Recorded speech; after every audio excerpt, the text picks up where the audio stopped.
Canal Livre está de volta com o diretor-geral do Datafolha, Mauro Paulino, e a CEO do Ibope, Márcia Cavallari. Aos dois, nós falamos já de jovens, falamos já de medo. Há uma dúvida que persiste aí na minha cabeça, que é o seguinte: a despeito de tudo isso, desta grande fragmentação, desta grande indecisão predominante, o brasileiro nunca esteve tão antenado, interessado em política. Um fenômeno impressionante. Hoje, a qualquer lugar onde você vai, fala-se de política o tempo todo, discurso de política o tempo todo. Que efeito isso vai ter sobre a qualidade do voto? A indecisão, a indefinição pode persistir até a última hora, como vocês disseram, mas talvez seja um elemento, um sintoma de um voto mais pensado, mais qualificado. Enfim, é possível que tenhamos uma qualidade de voto inédita no Brasil? Eu acho que sim, e acho que tem essa preocupação deles buscarem um voto mais consciente, com mais informação. Então, acho que automaticamente eles estão buscando mais informações políticas. Eles mencionam em qualitativas avaliar o passado do candidato, promessas que foram feitas e não foram cumpridas. Então, acho que isso pode contribuir, sim, para uma qualidade de voto melhor. Ter uma eleição a cada 2 anos ajuda muito nesse desenvolvimento da cultura política do brasileiro, porque além de exercitar o voto, exercitar a democracia, o brasileiro vai aprendendo também a avaliar os eleitos. Então, mas não se viu isso até hoje? Sim. Vamos pegar, por exemplo, o Dória, em São Paulo, que se elegeu pela primeira vez no primeiro turno na cidade de São Paulo, teve uma aprovação inicial bastante alta e foi caindo e saiu agora com uma rejeição maior do que a aprovação. Mas se essa consciência já existisse, dentro desse raciocínio, nem eleito ele teria sido. Mas aí era uma esperança de que um novo traria, e essa esperança já foi decepcionada, já foi uma decepção. Mas o fato de terem votado para que acontecesse alguma coisa e ter mudado o quadro. Mas talvez aconteça também um outro fenômeno aí. Uma certa descrença com o que há alguns anos atrás entrou em moda, que era o candidato gestor, o candidato gerente, o candidato que vai levar a otimização do setor privado para o setor público. Acho que ninguém está muito nessa mais não. Eu acho que é mais o político mesmo que possa administrar. O emocional vai predominar. Predomina sempre. E pegando o exemplo do Dória novamente, ele conseguiu identificar qual era o discurso que mais encaixava naquele momento junto ao eleitorado paulistano, que era do trabalho, de trabalhar 24 horas por dia e tal. E isso acabou convencendo, foi o discurso, foi a forma como ele se apresentou. Então, a expectativa fica grande. E aí, à medida que as coisas não vão acontecendo, vai acontecendo a queda. Mas ele continua liderando, só para lembrar, ele continua liderando. Márcia, uma questão fundamental nessa eleição é a eventual capacidade de transferência de voto do ex-presidente Lula, né? Como é que vocês veem isso? Então, o Lula não tem mais o mesmo potencial de transferência de voto que teve, por exemplo, na eleição da Dilma. Mas alguma parte sempre vai conseguir transferir por conta da ideologia do PT, da esquerda, do que dele. E se ele continuar preso mais tempo, isso também vai perdendo força, né? Então, a gente vai ter que ver, mas alguma coisa vai. Então, se antes era 80% da transferência que ele conseguia fazer, agora vai cair bastante, mas acho que ele ainda consegue. Mas, Mauro, você acha que aqueles 32% dos pró-Lula vão estar com ele na campanha toda, em quem ele indicar? A maior parte tem essa tendência, né? A gente tem, no total do eleitorado, 30% de eleitores que afirmam que votariam com certeza em um candidato apoiado por Lula. Mas quando a gente testa esses 30% e pergunta se votaria no Haddad ou votaria no Jacques Wagner, se eles fossem apoiados por Lula, cai pela metade. Mas já é metade, expressivo, né? É algo em torno de 15% que já coloca o candidato do PT no páreo. Se estamos dizendo aí que podemos ter segundo turno com 2 candidatos de 20% e ele garante 15%, é um número... Não, a possibilidade do candidato do Lula, digamos assim, ou o candidato do PT ir para o segundo turno é muito grande. É grande. Considerando o quadro pré-eleitoral. Como também de um candidato do PSDB. São os 2 partidos com mais estrutura. E aí, a depender de quem o PMDB vai apoiar, Isso simplifica. Não dá para imaginar que Alckmin e Haddad, por exemplo, fiquem no patamar que eles estão agora. Deixa eu perguntar uma coisa aqui. A eleição do Obama nos Estados Unidos, foi o primeiro presidente negro nos Estados Unidos, colocou a discussão sobre raça, né, na pauta do debate em muitas ocasiões, inclusive contra a vontade dele, que trabalhou muito a desconstrução da ideia de que seria o presidente da população negra, ou do resgate disso ou daquilo outro. O Joaquim Barbosa chega com uma taxa, sem ter se mexido, bastante competitiva, e tem uma história pessoal repleta de ícones muito caros a uma parte importante do eleitorado. Um homem sério, probo, um servidor público testado numa situação de tensão que se saiu muito bem, de uma família pobre, negro.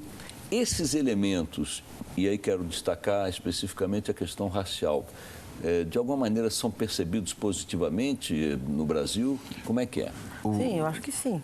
Mas vai depender muito ainda de como vai ser a campanha dele, porque ele teve uma exposição, mas é o que o Mauro falou, saiu, né? Então tem muita gente que não conhece quando você só mostra. Até pensei num dia em fazer um teste de ver se você colocar uma intenção de voto com a fotografia dos candidatos ao invés de só o nome. Fala, será que você mostrando a fotografia, que daí a pessoa reconhece, muda essa intenção de voto? Era um teste de metodologia daí aqui entre nós. Mas eu sei que o Joaquim Barbosa, ele é muito, assim, admirador do Mandela, que nunca foi um líder de raça, é muito acima disso, e ele é muito atento à história do Obama. Eu conversei sobre isso com ele. Então, se ele se tornar candidato, é claro que a questão racial vai aparecer, mas não será colocada como candidato étnico, não é isso? Não, ele não se colocará. O que eu estava perguntando é se isso é um trunfo natural no Brasil de hoje, um Brasil com essa população, com essa composição racial, Paulo. Nós fizemos já há algum tempo uma pesquisa qualitativa muito ampla, cujo resultado, com eleitores brasileiros, o resultado foi que o candidato ideal, o presidente ideal para os brasileiros seria uma mistura do Fernando Henrique com o Lula. Alguém que tivesse a erudição e o preparo intelectual do Fernando Henrique com o conhecimento de causa, a origem humilde do Lula. De certa forma, é o figurino. O Joaquim Barbosa reúne essas duas qualidades. A questão racial eu acho que não pesa mais no Brasil. Isso eu acho que é algo que, do ponto de vista político, eleitoral, isso é algo superado. Eu acho que é mais identificação, assim como teve com o Lula, veio de baixo, chegou a presidente. A gente viu, depois do Lula ter virado presidente, quando você discutia sonhos nas entrevistas qualitativas para os filhos, agora eu posso sonhar que um dia meu filho pode ser o presidente do Brasil. Então, é uma identificação disso. Então, por exemplo, a história de vida, eu acho que sim, mas não tanto pela só para dar uma síntese, embora não seja determinante, é um trunfo. O fato de ter uma origem humilde, sim. Não, quero me fixar na questão racial. Acho que não. Acho que não. Júlia? Me corrijam se eu estiver errada, mas o Joaquim Barbosa, ele tem um perfil de eleitor parecido com o do Bolsonaro, não? Alta renda, mais ensino superior, escolaridade mais alta. Como é que deve funcionar? É possível que Bolsonaro perca eleitor para Joaquim Barbosa? E vice-versa, por exemplo. E outra coisa, Mauro, por que o Datafolha não testou o Joaquim Barbosa no segundo turno? Porque não tinha espaço mais na pesquisa. A gente tentou, nessa última pesquisa, abarcar a maior número de possibilidades de cenários, tanto de primeiro quanto de segundo turno. E a gente até passou um pouco do limite recomendado tecnicamente, né? Mas existe uma gulodice jornalística que a gente com precisa relação ao Joaquim contemplar. Barbosa, está faltando o essencial. O Joaquim Barbosa ainda ele ainda não disse primeiro se era candidato, e segundo, qual a bandeira programática dele. Ninguém conhece. Na área econômica, por exemplo, E o que me deixou impressionadíssimo, Mitri, é que ele não disse se é candidato porque ainda não resolveu isso interiormente.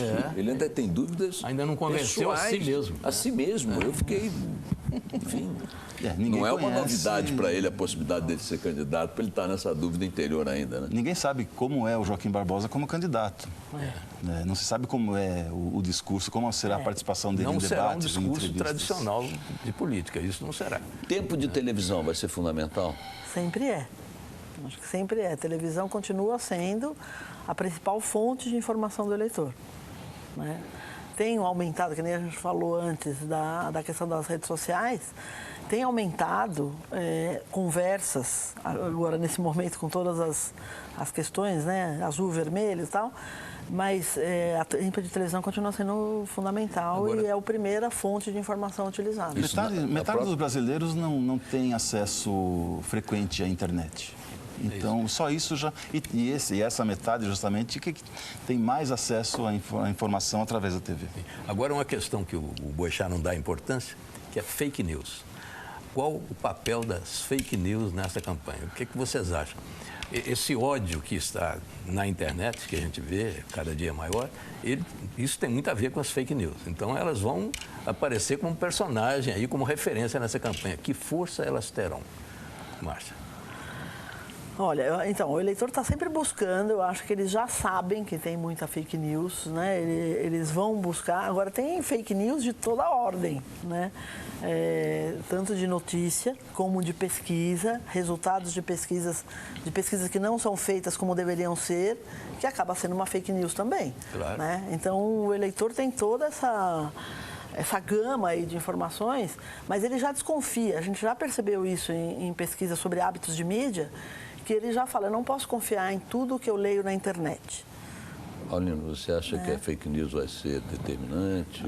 Eu também acho que não. Acho que, primeiro porque vai ficar equilibrado. Para todos os lados, fica equilibrado. Há fake news para todos os gostos, né?